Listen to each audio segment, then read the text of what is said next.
A gente está na estrada para Jerusalém. E para Jesus e seus seguidores, cada passo nessa jornada final carregado de uma tensão enorme. É aqui, em Marcos capítulo 10, que chegamos num ponto de virada, sabe? Aquele momento em que o inevitável começa a tomar forma, de verdade. Vamos tentar entender direitinho o que estava acontecendo ali.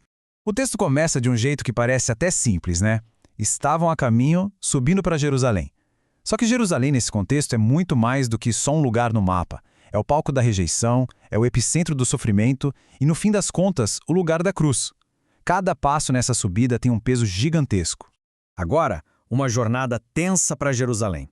Marcos, que escreveu o Evangelho, ele não descreve uma caminhada tranquila, não. Pelo contrário, ele pinta um quadro de tensão que dá quase para tocar. Uma atmosfera onde admiração e um pavor real se misturam no ar, ali entre a galera que segue Jesus. E aqui a gente vê uma divisão bem clara no grupo. De um lado, os discípulos, o pessoal mais próximo, que estão admirados. Talvez pela coragem, pela determinação de Jesus. Mas, do outro lado, a multidão que vem atrás. Essa está com medo. Eles sentem que algo muito grave está para acontecer. Imagina só o conflito de emoções no meio dessa comitiva. E esse detalhe aqui é crucial. O texto diz que Jesus ia adiante deles.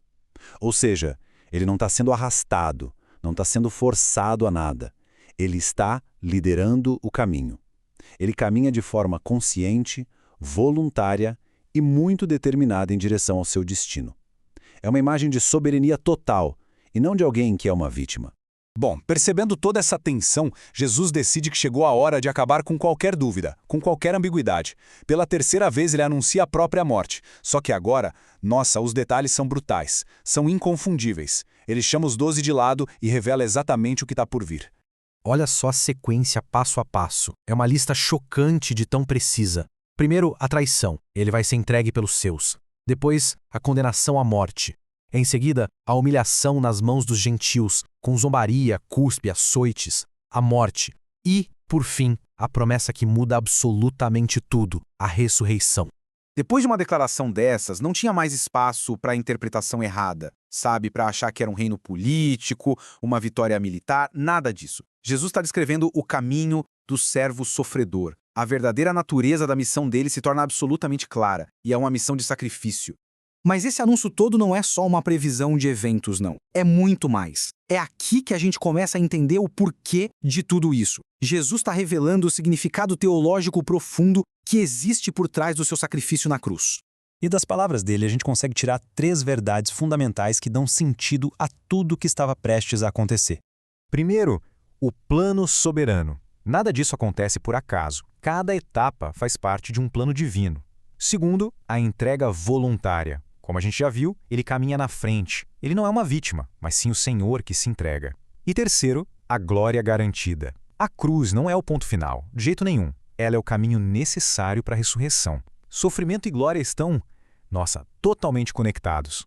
Isso deixa a gente com uma pergunta bem central, né? O que significa seguir um líder que caminha de propósito, por vontade própria, em direção ao sacrifício? E, diante dessa realidade toda, a reação dos discípulos é, para dizer o mínimo, surpreendente.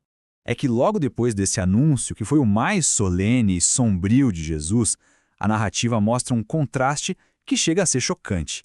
A mentalidade dos discípulos bate de frente com a do mestre deles. O ensinamento principal de Jesus sobre grandeza vira a nossa lógica de cabeça para baixo. A verdadeira grandeza não está em ser servido, mas sim em servir. Está no autossacrifício, não na autopromoção. E mesmo assim, é exatamente nesse momento que Tiago e João chegam em Jesus para pedir o quê? Os lugares de maior honra no reino.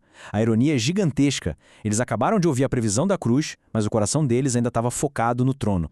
Aqui fica escancarado o abismo que existia entre as duas mentalidades. O foco de Jesus, sofrimento, cruz, sacrifício. O foco dos discípulos, posição, honra, glória. Eles ainda não tinham entendido que o caminho para a glória passa, inevitavelmente, pela cruz. Então, o ponto crucial é esse. Enquanto Jesus está falando sobre o custo da coroa, os seguidores dele ainda estão pensando só em como usar essa coroa. Isso nos deixa com uma pergunta para a próxima parte da história.